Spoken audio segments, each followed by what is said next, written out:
Nice to meet you. Nice to meet you too. Congratulations on this. This is such an enormous film. I mean, there's so many good movies that come out, but there's only a few events. And this is an event. Wow, yeah. Radio City Music Hall is going to be where we premiere it in New York. That's fun.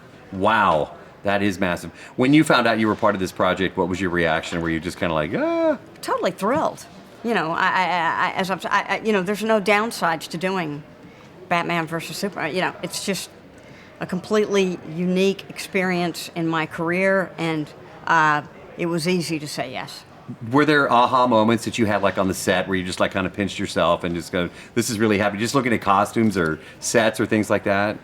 All of it. Mm-hmm. I mean, in fact, you say the costumes. I remember I had a costume fitting, and I went into the costume department, and it was like as big as a warehouse. I'm not kidding. It wasn't as big as a soundstage, but it was massive. Shoes lined up, like thousands of pairs of shoes, literally. Right. It was like thousands. And I'd never seen anything quite like it. It was fun. Let's talk about your character for a minute, because you should run for office, by the way. Well, very kind. But no. Well, there's everybody else is. No, thank you. But let's talk about you getting ready for this role. Let's talk a little bit about that. Well, I think that I was flanked by Senator Patrick Leahy in the movie. Right. And he's a guy that I really admired, that I would love to emulate him, and kind of took some characteristics of Senator Leahy with me, and Dick Durbin of Illinois. I also am a great admirer of his pragmatism and his curiosity, and he's just very level, very relaxed, and kind of hopeful.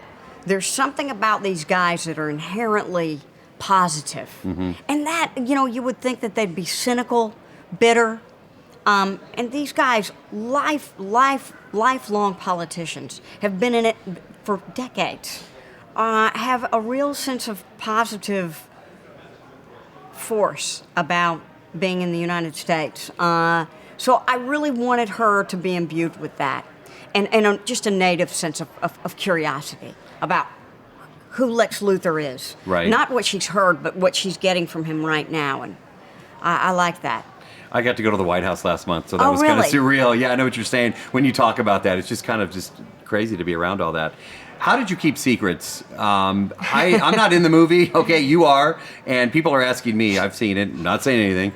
But how did you keep? Did family, friends, people like, tell me something, tell me something? I don't know.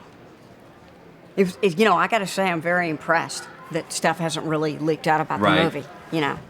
And I hope that, there's still a few days until it opens, but it seems like Warner Brothers has done this, phenomenal job of keeping it all under wraps. For me, it was not even, but you have all these extras that are there with these massive scenes. It's cool that it didn't, get pirated.